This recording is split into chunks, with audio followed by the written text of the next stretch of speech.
Hi everyone, my name is Mercy and I am doing a collaboration with Glow Up Sister and basically going through a devotional. So I am going to be going through this devotional that I completed. It was actually quite a while ago, to be honest. I remember back when I was at university when I did this devotional, and it's called You're Not the Boss of Me. And if you have the Bible app, that's where I did it from. So I don't know if it's available on any other platform.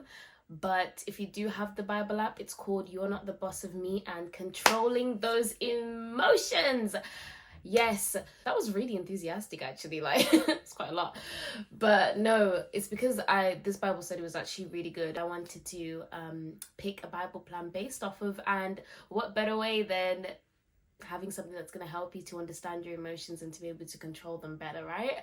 So yes, it is a 7-day Bible plan, but I'm just going to be going through the main things that I picked up from it, and things that have helped me along the way, and share them with you. So if you get something from it, that is absolutely amazing. If you don't, well, I hope you enjoyed the show, like because I don't know what to say. So day 1 is talking about the heart.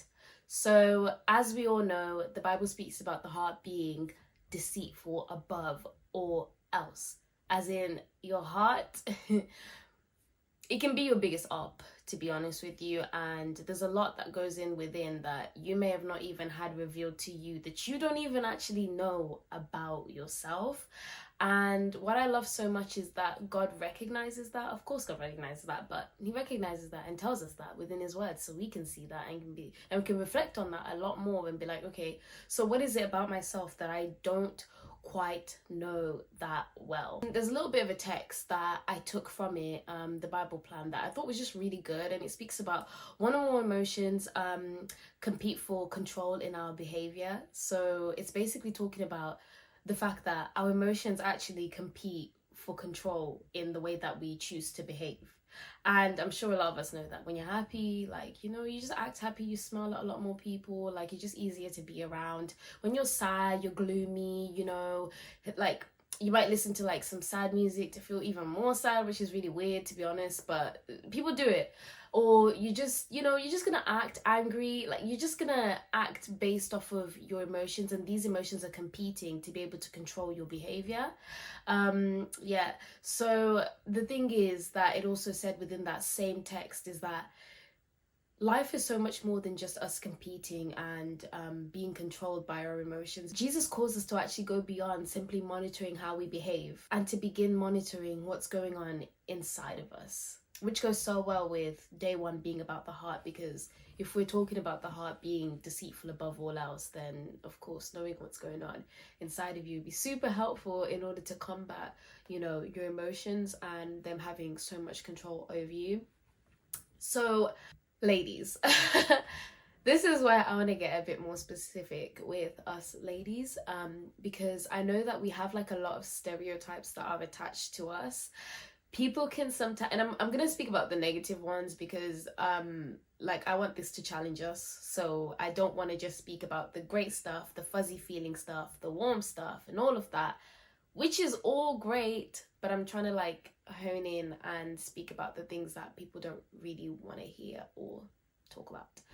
Some of those are the fact that we can be jealous, catty towards one another, we can be gossipers, and just all of these negative things that have been said about women. And I'm not here to say that like we should sit here and to accept this, but I do believe that all stereotypes stem from a place of reality, like it came from somewhere.